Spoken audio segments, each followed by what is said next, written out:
നമസ്കാരം. ശ്രീമദ് ഭാഗവതം മൂലം പ്രഭാഷണം ഭാഗം 318 318. ഓം ഗം ഗണപതയേ നമഃ. ഓം സം സരസ്വതേ സ്വാഹ. ഓം ശ്രീ ഗുരുഭ്യോ നമഃ. ഓം ശ്രീ രംഗനാഥ ശർമ്മണേ നമഃ. നാരായണ നാരായണ നാരായണ നാരായണ നാരായണ നാരായണ നാരായണ നാരായണ നാരായണ നാരായണ നാരായണ. ഓം ശ്രീകൃഷ്ണാർപ്പണമസ്തു. ഓം ശ്രീകൃഷ്ണായ പരബ്രഹ്മണേ നമഃ. ഓം ശ്രീകൃഷ്ണായ പരമാത്മനേ നമഃ. ഹരേ രാമ രാമ രാമ ഹരേ ഹരേ. ഹരേ കൃഷ്ണ കൃഷ്ണ കൃഷ്ണ ഹരേ ഹരേ. ഓം ശ്രീ രുക്മിണി സത്യഭാമ സമേത ശ്രീ ഗോപാലകൃഷ്ണസ്വാമിനേ നമഃ. ശ്രീമദ് ഭാഗവതം തൃതീയ സ്കന്ധം 32-ാം അധ്യായത്തിൽ 16-ാമത്തെ ശ്ലോകമാണ്. 16-ാമത്തെ ശ്ലോകം മുതൽക്കാണ് ഇന്ന് പറയേണ്ടത്. ശ്ലോകം 16. യേ തിഹാസക്തമനസാ യേ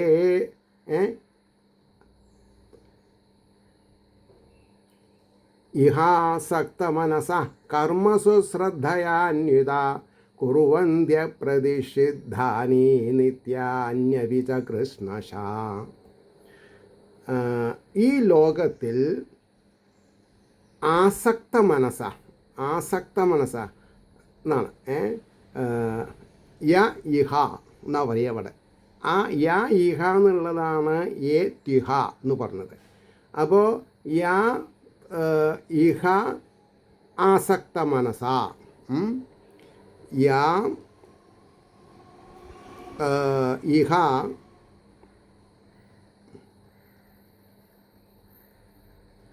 ആസക്ത മനസ കർമ്മസു ശ്രദ്ധയാന്വിതാ കുറുവന്ധ്യ പ്രതിഷിദ്ധാനി നിത്യ അന്യവീച കൃഷ്ണശാ. ശ്ലോകം.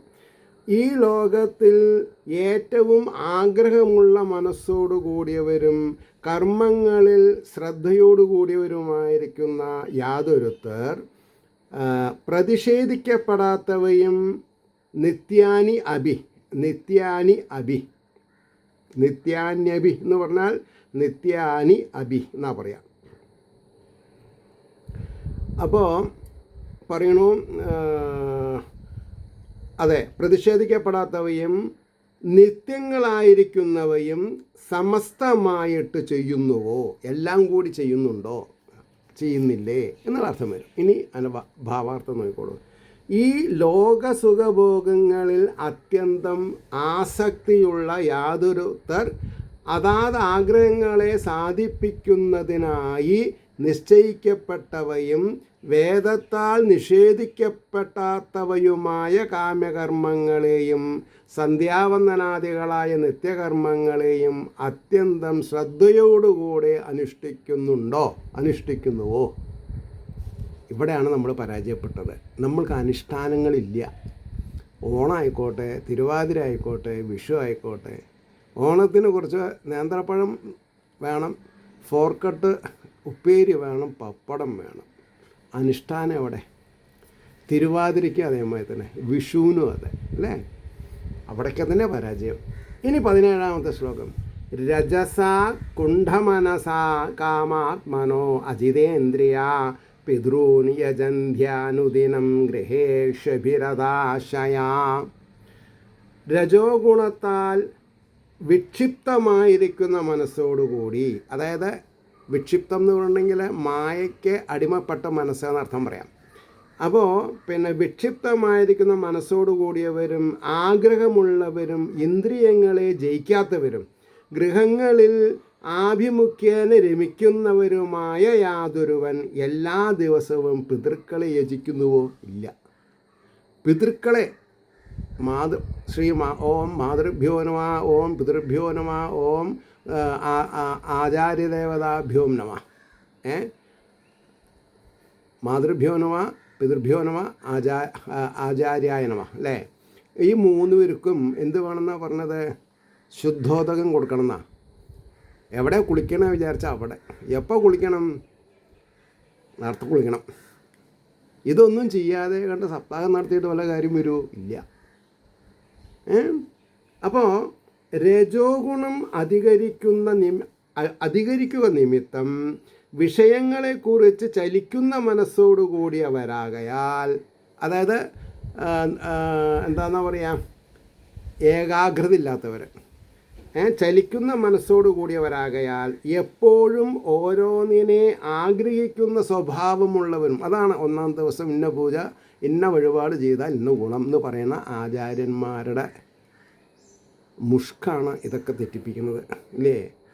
എല്ലാവരും ബ്രാഹ്മണ ക്ഷത്ര വൈശ്യ ശൂദ്ര വ്യത്യാസമില്ലാതെ കണ്ട്, സ്ത്രീ പുരുഷ വ്യത്യാസമില്ലാതെ കണ്ട് എല്ലാവരും അന്തര്യാമിയും കൂടസ്ഥനുമായിരിക്കുന്ന അവരവരുടെ ഹൃദയപത്മത്തിലുള്ള ചൈതന്യത്തിനെ മാനിക്കണം എന്നൊരു വാക്ക് പറഞ്ഞാൽ മതി, എല്ലാവരും നേരെ.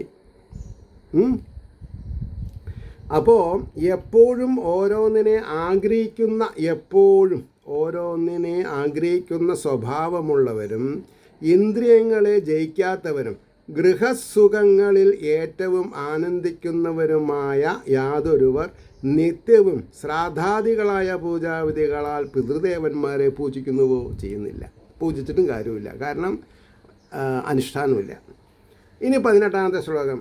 ത്രൈവർഗികാസ്തേ പുരുഷാ വിമുഖാ ഹരിമേധസാം കഥായാം ഖദനീയോരു വിക്രമസ്യ മധുദ്വിഷാം നൂനം ദൈവേന വിഹതായേ ച അച്യുതകഥാസുധാം ഹിത്വാ ശൃണ്വന്ത്യസദ്ഗാധാ പുരീശം ഇവ വിഡ്ഭുജ ദക്ഷിണേന പധാര്യം ന പിതൃലോകം വ്രജന്തി തേ പ്രജാമനുപ്രജായന്തേ ശ്മശാനാന്ധക്രിയാകൃതാം. ഇവിടെ 18, 19, 20 ഇങ്ങനെ 3 ശ്ലോകങ്ങളാണ് ഉച്ചരിച്ചത് പരമശയിലെ.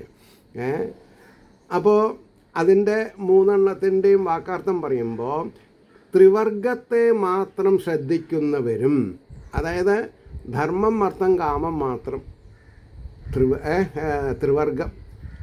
4ാമത്തെ മുമുക്ഷത്തിനോട് പ്രസക്തി കൊടുക്കണില്ല ആൾക്കാർ. അവിടെയാണ് തകരാറ്. സപ്താഹത്തിനും സോമയാഗത്തിനും എല്ലാ സ്ഥലത്തും ഇതന്നെ പ്രശ്നം വരുന്നത്. അപ്പോൾ ശ്രദ്ധിക്കുന്നവരും ത്രിവർഗത്തെ മാത്രം ശ്രദ്ധിക്കുന്നവരും കതിപ്പാൻ യോഗ്യങ്ങളായ മഹാപരാക്രമങ്ങളോടുകൂടിയും സംസാര ദുഃഖത്തെ തീർക്കുന്ന മേധയോടുകൂടിയും ഇരിക്കുന്ന വിഷ്ണുവിൻ്റെ കഥയിൽ ശ്രദ്ധാഹീനന്മാരും യാതൊരുത്തരോ അച്യുതൻ്റെ കഥയാകുന്ന അമൃതത്തെ വെടിഞ്ഞിട്ട് അമേദ്യം ഭക്ഷിക്കുന്ന പ്രാണികൾ അമേദ്യത്തെ എന്ന പോലെ അസൽ കഥകളെ യാതൊരുത്തർ കേൾക്കുന്നുവോ? അസത്തായിട്ടുള്ള കഥകളാണ് സംഭവിക്കുന്നത്. അതാണ് ഈ പച്ചക്കല്ല് വേണോ നീലക്കല്ല് വേണോ എന്നൊക്കെ പറഞ്ഞിട്ട് ചില പാട്ടുകൾ കേട്ട്. അതൊന്നും ഭാഗവതമല്ല. അവരവരുടെ ഭാഗവതം അറിയാത്തവർക്ക്, അല്ലെങ്കിൽ ഭാഗവതം അറിയാത്തവർ പറയുന്ന ജൽപ്പനങ്ങൾ എന്ന് വേണം പറയാൻ. അപ്പോൾ പ്രാരബ്ധ കർമ്മത്താൽ ഹനിക്കപ്പെട്ടവരാകുന്നു നിശ്ചയം. അവരെല്ലാം ആരാന്നാ പറഞ്ഞത്? പ്രാരബ്ധ കർമ്മത്താൽ ഹനിക്കപ്പെട്ടവരാണ്. അപ്പോൾ അവർ ദക്ഷിണമാർഗത്തുകൂടെ ആര്യാമാവിൻ്റെ പിതൃലോകത്തെ പ്രാപിക്കുന്നു. എന്നിട്ടോ ശ്മശാനം വരെയുള്ള ക്രിയകളെ ചെയ്യുന്നവരായിട്ട് പ്രജയെ അനുസരിച്ച് ജനിക്കുന്നു. അതായത് അവരാരായിട്ട് മരിക്കും? പിതൃക്കൾക്ക് ശ്രാദ്ധം ഊട്ടില്ല, അതുവരെ ശ്മശാനം വരെ മക്കൾ വന്ന് ഈ ബോഡീനെ ഒഴിവാക്കുക എന്നല്ലാണ്ട് അവർക്ക് ശ്രേഷ്ഠത ഉണ്ടാവണമെന്ന് വിചാരിച്ചിട്ട് ഒരു തുള്ളി വെള്ളം കൊടുക്കണില്ല എന്നാണ് പറഞ്ഞത്. എത്ര സീരിയസ് ആയിട്ടുള്ള കാര്യം അവിടെ പറഞ്ഞത് എന്ന് വെച്ചിട്ടുണ്ടോ? ഈ ഒരു ശ്ലോകം വളരെയധികം അർത്ഥവത്തായിട്ടുള്ളതാണ്. തിരിയാൻ ഒരു എബൌട്ട് ടേൺ എടുക്കാനുള്ള ശക്തി ഈ 3 ശ്ലോകങ്ങൾക്കുണ്ട്. പക്ഷെ ആരും ടച്ച് ചെയ്യില്ല. സത്യം പറയാം, ഇന്ന് മെയ് 4-ാം തീയതി ഞങ്ങളുടെ നാട്ടിലൊരു സപ്താഹം നടക്കുകയാണ്. അപ്പോൾ ഈ നാട്ടുകാർക്ക് സപ്താഹം എന്താണെന്ന് കാണിച്ചു കൊടുത്ത ആൾ ഞാനാണ് 2012. നമ്മൾക്കൊരു ഫോർമൽ ഇൻറ്റിമേഷനോ ഒരു ഇൻവിറ്റേഷനോ ഇല്ല. കാരണം എന്താ? നമ്മൾ 9-ാം കോഴിക്ക് ശത്രുവാണ് അത്ര അവർക്ക്. മുഖം തരില്ല, അതിൻ്റെ കാര്യക്കാർ നമുക്ക് മുഖം തരില്ല. അങ്ങനെയാണ്. എന്നാൽ വലിയ താല്പര്യമാണ്. ഞാൻ മിസ്സിസിൻ്റെ പേരിൽ 2000 ഉറുപ്പ്യ കൊടുത്ത് ചീട്ട് വാങ്ങുകയും ചെയ്തിട്ടുണ്ട്. എനിക്കതേ ചെയ്യാൻ പറ്റുള്ളൂ. ആരും നേരാക്കാനുള്ള ഉത്തരവാദിത്വം എനിക്ക് ഏറ്റെടുക്കാൻ പറ്റില്ല. അപ്പോൾ ഇനി അതിൻ്റെ ഭാവാർത്ഥം പറയാം. ധർമാർത്ഥ കാമങ്ങളെന്ന 3 പുരുഷാർത്ഥങ്ങളെ മാത്രം ശ്രദ്ധിക്കുന്നവരും ഭക്തന്മാരുടെ സംസാരക്ലേശത്തെ നിശേഷം സംഹരിക്കുന്ന കരുണാനിധിയും കീർത്തിപ്പാൻ യോഗ്യങ്ങളായ അസാധാരണ കർമ്മങ്ങളെ ഭക്തസംരക്ഷണത്തിനായി നടത്തുന്നവയുമായ ശ്രീഹരിയുടെ കഥയിൽ ശ്രദ്ധിക്കാത്തവരും നാശരഹിതനായിരിക്കുന്ന ഭഗവാന്റെ അമൃതസമാന കഥയെ ഉപേക്ഷിച്ചിട്ട് പന്നി മുതലായ മൃഗാദികൾ സ്വാദ് അന്നത്തെ വെടിഞ്ഞ് മലത്തെ സ്വീകരിക്കുന്ന മട്ടിൽ അസൽ കഥകളെ കേൾക്കുന്നവരും യാതൊരുത്തരോ അവർ അവരുടെ പ്രാരബ്ധ കർമ്മ ഫലരൂപമായ വിധിയാൽ ഹനിക്കപ്പെട്ടവരാണെന്ന് അറിയണം. എനിക്കുള്ള സമാധാനമാണ്. ഇന്ന് തന്നെ ഭഗവാൻ ഈ ഒരു ശ്ലോകം എന്നെക്കൊണ്ട് പറയിപ്പിച്ചു. ഏത്? എന്തുകൊണ്ടെന്നാൽ അവർക്ക് സംസാര ഉപരതി സിദ്ധിക്കുകയില്ല. സംസാരത്തിൽ നിന്ന് മോക്ഷം അവർക്കില്ല. അതുകൊണ്ടാണ് അവർ ദക്ഷിണമാർഗത്തിൽ കൂടെ പിതൃദേവനായിരിക്കുന്ന ആര്യാമാവിൻ്റെ ലോകത്തെ പ്രാപിക്കും. അതായത് മരിച്ചതിൻ്റെ ശേഷം പിന്നെയും ജനിക്കും. ഗർഭധാനം മുതൽ മരണം വരെ നടത്തേണ്ടതായ കർമ്മങ്ങളെ ഫലകാംക്ഷയോടുകൂടെ നടത്തും.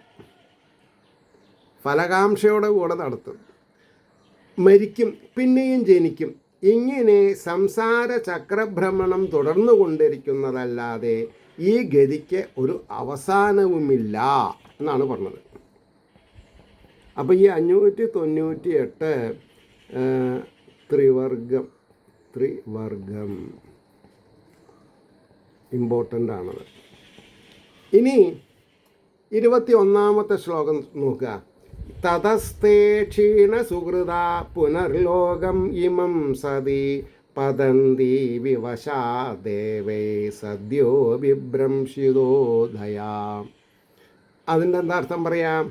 ഹേ പരിശുദ്ധേ, ക്ഷയിച്ചിരിക്കുന്ന സുഹൃതത്തോടുകൂടിയ അവർ ഉടനെ ദേവന്മാരാൽ ഭ്രംശിക്കപ്പെട്ട ഉദയത്തോടുകൂടിയവരായി, ഈശ്വരനാൽ എന്നല്ല ദേവന്മാരാൽ അസ്വതന്ത്രരായിട്ട് സ്വാതന്ത്ര്യമില്ലാതെ അവിടെ നിന്നും ഈ ലോകത്തെ വീണ്ടും പ്രാപിക്കുന്നു. ദക്ഷിണായനം ആണവർക്ക്, ചന്ദ്രൻ്റെ വീട് മടങ്ങി വരുന്ന അർത്ഥം. ഇനി അതിൻ്റെ ഭാവാർത്ഥം നോക്കിക്കോളൂ. അല്ലയോ പരമശുദ്ധയായ ജനനി, അമ്മയെ എങ്ങനെ ശ്രദ്ധിക്കണം? പരമവിശുദ്ധയായിട്ട് പരിശുദ്ധയായിട്ട് മക്കൾ ഗ്രഹിക്കണം. അല്ലാണ്ട് കമ്പിപ്പാര കൊണ്ട് തലയ്ക്ക് അടിച്ച് കൊന്ന് കാതിലത്തെയും കഴുത്തിലത്തെയും എന്താണെന്നാ പറയുക, കഞ്ചാവ് വലിക്കലല്ല. അപ്പോൾ പറഞ്ഞു, അല്ലയോ പരമപരിശുദ്ധയായ ജനനി, പിതൃലോകത്തിൽ വസിപ്പാനുള്ള പുണ്യം അവിടുത്തെ ഭോഗാനുഭവത്താൽ ക്രമത്തിൽ കുറഞ്ഞു വരുമ്പോൾ ആ ലോകത്തിലെ അധിപന്മാരായ ദേവന്മാർ ഈ ക്ഷീണസുഹൃതന്മാരായ ജീവാത്മാക്കളെ ആ ലോകത്തിൽ നിന്ന് പിന്നെയും ഈ ലോകത്തിലേക്ക് അയക്കുന്നു. അസ്വതന്ത്രന്മാരായ ഈ ജീവികൾ ഈ ലോകത്തിൽ പിന്നെയും ശരീരത്തെ ധരിക്കുന്നു. ഒരു ജന്മത്തിൽ പുത്രീപുത്രന്മാരിക്കുന്നവരായിരിക്കാം, പിന്നത്തെ ജന്മത്തിൽ ഇവരുടെ മാതാപിതാക്കന്മാരായി വരുന്നവർ എന്ന് കാണിപ്പാനാണ് പ്രജാം അനുപ്രജായന്തേ എന്നുള്ള പ്രയോഗം എന്ന് മുമ്പത്തെ ശ്ലോകത്തിൽ സൂചിപ്പിച്ചത് എന്ന് പറഞ്ഞു. 22-ാമത്തെ ശ്ലോകം.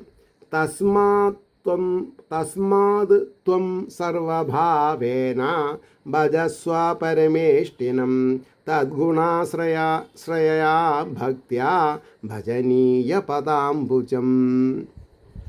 അത് ഹേതുവായിട്ട്, ഏത് ഹേതുവായിട്ട്?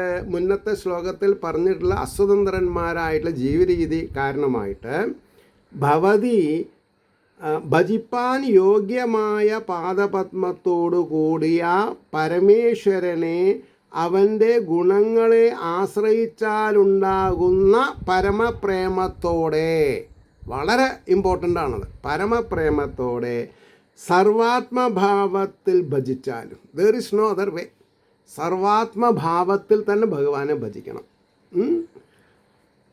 അത് പിന്നെ എന്താണെന്നാ പറയുക, അതിൻ്റെ ഭാവാർത്ഥം. അതുകൊണ്ട് ഹേ മാതാവേ, ഭവതി ഭജിപ്പാൻ യോഗ്യമായ പാദപത്മത്തോടു കൂടിയ അവിടെ പരമേശ്വരൻ എന്ന് പറഞ്ഞാൽ മഹാവിഷ്ണു എന്നുള്ള അർത്ഥത്തിലാണ്, പരമമായ ഈശ്വരൻ. അപ്പോൾ അദ്ദേഹത്തിൻ്റെ ഭക്തിവാത്സല്യാദികളായ കല്യാണ ഗുണങ്ങളുടെ ശ്രവണത്താലുണ്ടാകുന്ന പരമപ്രേമത്തെ സ്ഥിരപ്പെടുത്തിക്കൊണ്ടും സർവാത്മാവായിരിക്കുന്നത് ആ ഭഗവാൻ തന്നെ എന്നുള്ള ഉറപ്പോടും കൂടി അനന്യഭാവേന ജീവിച്ചു കൊള്ളുക. അതിനേക്കാൾ ഉപരിയായിട്ട് ആരുമില്ല. 23 വാസുദേവേ ഭഗവതി ഭക്തിയോഗ പ്രയോജിത ജനയത്യാശു വൈരാഗ്യം ജ്ഞാനം യൽ ബ്രഹ്മദർശനം. ശരിക്കുള്ള അറിവേതാ? ബ്രഹ്മദർശനാണ്. അതിൽ കമ്മിയായിട്ട് ഒന്നുമില്ല, ഒന്നും വേണ്ട. അപ്പോൾ അതിൻ്റെ വാക്കാർത്ഥം സർവന്തര്യാമിയായ വാസുദേവൻ എന്ന് പറഞ്ഞ അർത്ഥം എന്താ? ഓം നമോ ഭഗവതേ വാസുദേവായ. എല്ലാവരും ജപിക്കുന്നുണ്ട്, അതിൻ്റെ അർത്ഥം അറിയില്ല. വസിക്കുന്ന ദേവൻ എന്ന് ഞാൻ പറഞ്ഞ് മനസ്സിലാക്കാറുണ്ട്. എനിക്ക് വലിയ സംസ്കൃത പരിജ്ഞാനമൊന്നും ഇല്ലതിൽ, എന്നാലും കാര്യങ്ങളൊക്കെ ഭഗവാൻ എനിക്ക് മനസ്സിലാക്കി തന്നിട്ടുണ്ട്. വസിക്കുന്ന ദേവൻ, ശ്രീനിവാസൻ, ഐശ്വര്യമുള്ള സ്ഥലം എന്നർത്ഥം. അപ്പോൾ വാസുദേവൻ എന്ന് പറഞ്ഞാൽ തന്നെ സർവന്തര്യാമിയായ ഈ ഒരൊറ്റ വാക്ക് മതി ഭാഗവതത്തിൽ താല്പര്യം ഉണ്ടാവാൻ. പ്രവിഷയം 599. അപ്പോൾ ഭഗവാനിൽ വേണ്ട വിധം ഉപയോഗിച്ചതായ ഭക്തിയോഗം ബ്രഹ്മത്തിൻ്റെ ദർശനത്തോടു കൂടിയ യാതൊരു ജ്ഞാനമോ അതിനെയും വിരക്തിയെയും ശീഘ്രം ജനിപ്പിക്കും. അപ്പോൾ വാസു എന്ന് പറഞ്ഞാൽ സർവഹൃദഗുഹയിൽ വസിക്കുന്നവൻ. ദേവൻ എന്ന് പറഞ്ഞാൽ സ്വയമേവ പ്രകാശിക്കുന്നവൻ. അപ്പോൾ സർവന്തര്യാമി. വാസു എന്ന് പറഞ്ഞിട്ടുണ്ടെങ്കിൽ ഹൃദയ ഗുഹയിൽ വസിക്കുന്നവൻ. ഇത് ഈ 3 അക്ഷരം വാസുദേവൻ. ഇത് പിരിച്ചിട്ടും പിരിക്കാണ്ടും എങ്ങനെ അർത്ഥം മനസ്സിലാക്കിയോ അവർ രക്ഷപ്പെട്ടു. വേറെ വലിയ കലശലായിട്ടുള്ള വേദാന്തമൊന്നും വേണ്ട. ഈശ്വരൻ വിഗ്രഹത്തിൽ ആരോപിക്കപ്പെട്ടതാണ്. മനുഷ്യഹൃദയപത്മത്തിൽ ആരോപിക്കപ്പെട്ടതല്ല, അവസ്ഥയിലിരിക്കുന്നതാണ്. സ്ഥിരപ്രജ്ഞ, ഇളകാണ്ടിരിക്കുന്നവനാ. എത്ര വർഷം ആയുസുണ്ടോ അത്രയും വർഷം, അല്ലേ? ഇതറിഞ്ഞാൽ എല്ലാം അറിഞ്ഞു. അപ്പോൾ പറഞ്ഞു, ജ്ഞാനം കൊണ്ടല്ലേ മോക്ഷം, ഭക്തി കൊണ്ട് മോക്ഷം എങ്ങനെ സിദ്ധിക്കും എന്ന് ശങ്കിക്കേണ്ട. സർവഭൂതങ്ങളിലും അന്തര്യാമിയായിരിക്കുന്ന ഭഗവാനെക്കുറിച്ചുള്ള പരമപ്രേമ ലക്ഷണയായ ഭക്തി ദൃഢപ്പെട്ടു വരുമ്പോൾ തുച്ഛങ്ങളായ വിഷയസുഖങ്ങളിൽ വിരക്തിയും തന്നിമിത്തം ബ്രഹ്മസാക്ഷാത്കാരത്തിന് കാരണമായിരിക്കുന്ന ആത്മസ്വരൂപബോധവും തനിയെ ഉണ്ടാവും. വൈരാഗ്യജ്ഞാനങ്ങളെ ജനിപ്പിക്കുവാൻ സമർത്ഥയായ ഭക്തി ഉണ്ടാകയാൽ മോക്ഷം സിദ്ധിക്കുമെന്ന് പറഞ്ഞതിൽ സംശയിക്കാതിരിക്കണമെന്ന് സാരം. It is a guaranteed one. ഉപാധിയായ ബുദ്ധിയുടെ രാഗാദിദോഷം നീങ്ങുമ്പോൾ പരമാനന്ദം അനുഭവപ്പെടും. അതൊരു എക്സ്പീരിയൻസിങ് ആക്റ്റാണ്. അതാണ് സെമറ്റിക് മതങ്ങളിൽ ഈ ഒരു ഇതില്ല, സംഭവമില്ല. അവിടെ എല്ലാവർക്കും പുറത്താണ്. സനാതനധർമ്മത്തിൽ ഉള്ളിലാണ്. അപ്പോൾ ആ പരമാനന്ദം അനുഭവപ്പെടും. അത് തന്നെ ബ്രഹ്മദർശനം. അതായത് പരമാനന്ദം അനുഭവിക്കുക എന്നുള്ളതാണ് ബ്രഹ്മദർശനം. മനസ്സിലായില്ലേ? ഇനി 24 25 എനിക്ക് എന്താ പറയേണ്ടതെന്ന് അറിയണില്ല. അത്ര ഹാപ്പിനെസ്സാണ്. കാരണം ഭഗവാൻ എനിക്ക് തന്നിട്ടുള്ള ബ്ലെസ്സിങ് ഇത്രയും ഗംഭീരം എന്ന് പറയാനല്ലാണ്ട് എനിക്കൊന്നും പറയാനില്ല. ചിലപ്പോൾ ടിയേഴ്സ്, ആനന്ദം കൊണ്ട്, സന്തോഷം കൊണ്ട്. അപ്പോൾ പരമാനന്ദം അനുഭവപ്പെടും. അതുതന്നെ ബ്രഹ്മദർശനം. ഇപ്പം മനസ്സിലായില്ലേ?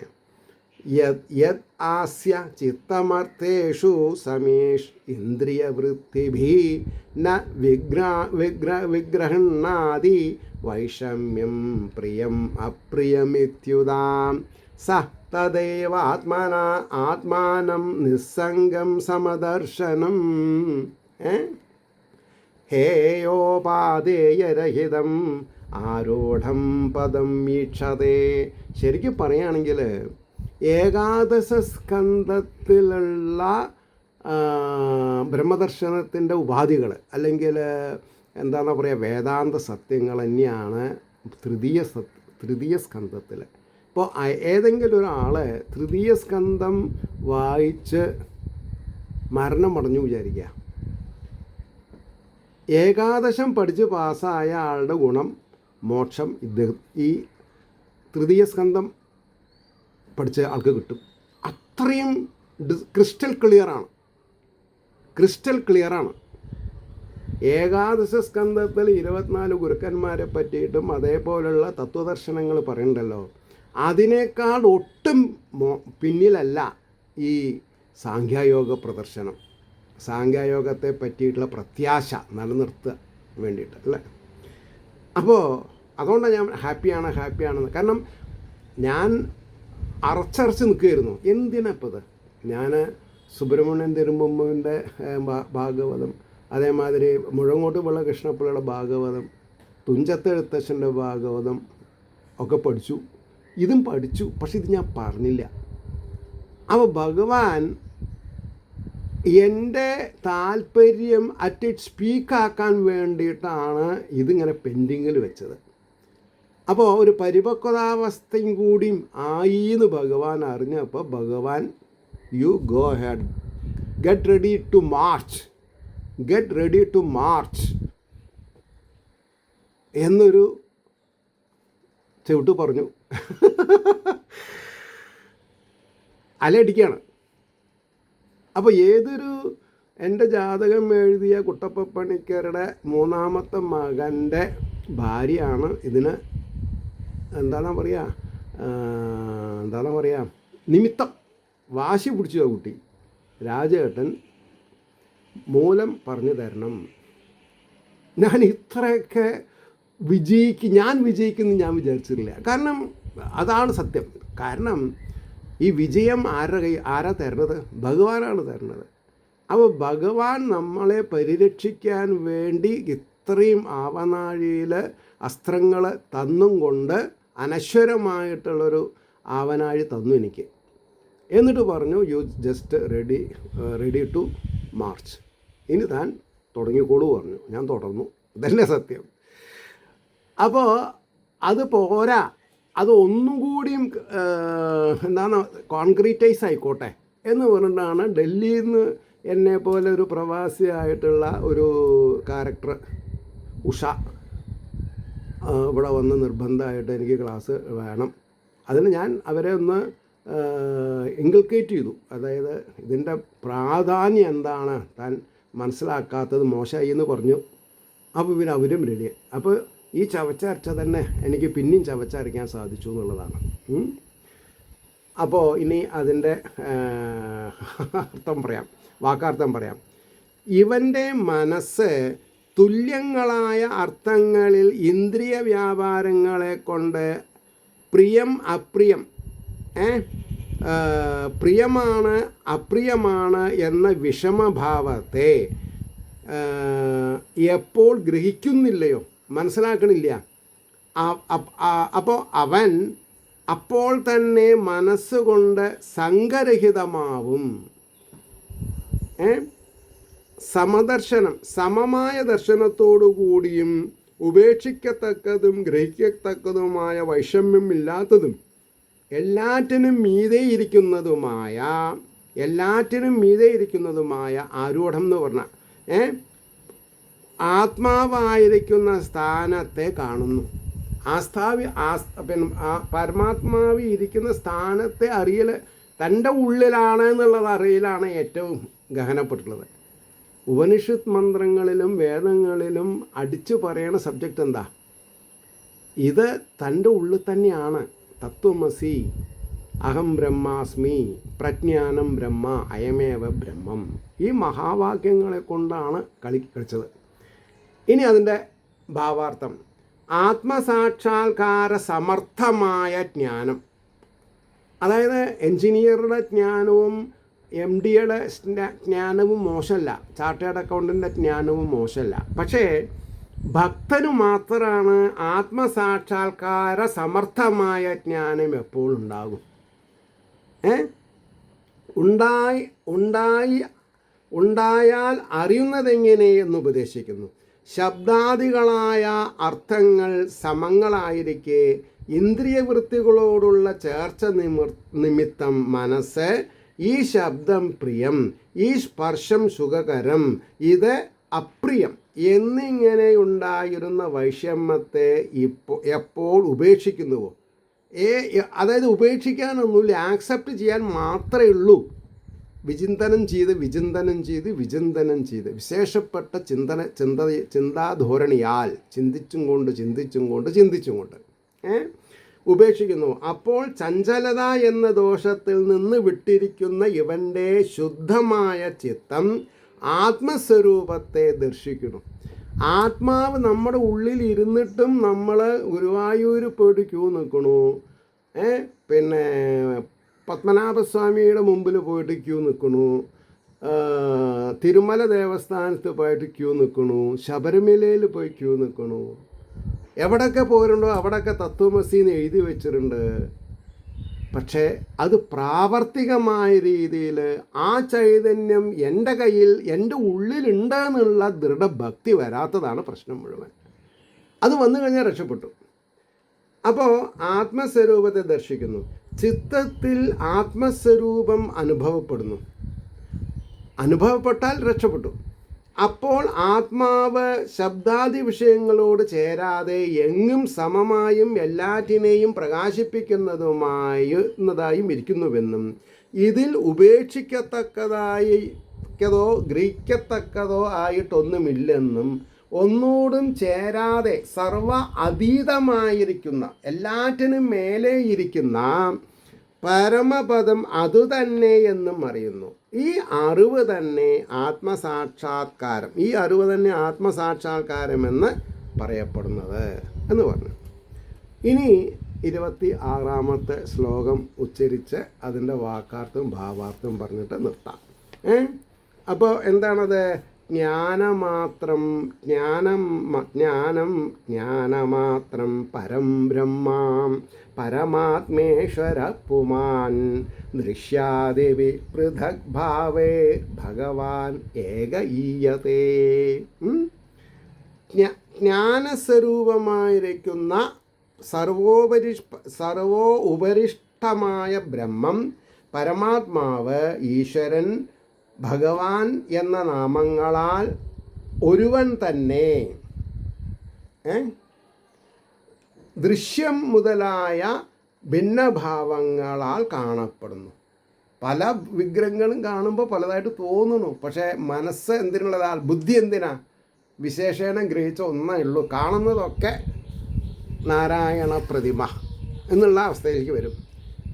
അതാണ് ഇനി സർവഭൂതങ്ങളിലും സമസ്വരൂപനായിരിക്കുന്നുവെന്ന് പറഞ്ഞതിനെ വിവരിച്ച് ഉപദേശിക്കുന്നു. ആർക്ക്?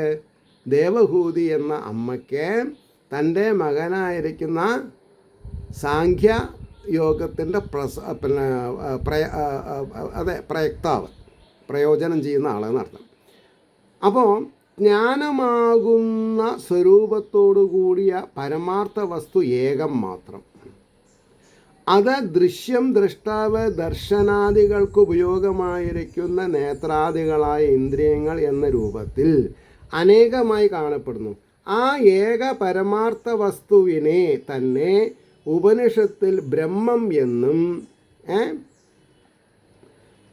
യോഗശാസ്ത്രത്തിൽ പരമാത്മാവ് ഈശ്വരൻ എന്നും സാഖ്യശാസ്ത്രത്തിൽ പുരുഷൻ പുമാൻ എന്നും ഭക്തിശാസ്ത്രത്തിൽ ഭഗവാൻ എന്നും ഭിന്ന ശബ്ദങ്ങളാൽ പ്രസിദ്ധനുമായിട്ടിരിക്കുന്നു. അപ്പോൾ ഈ 601 ആ അർത്ഥം 601 ആ അർത്ഥം മതി നമ്മളെ രക്ഷിക്കാൻ. അപ്പം മനസ്സിലായില്ലേ?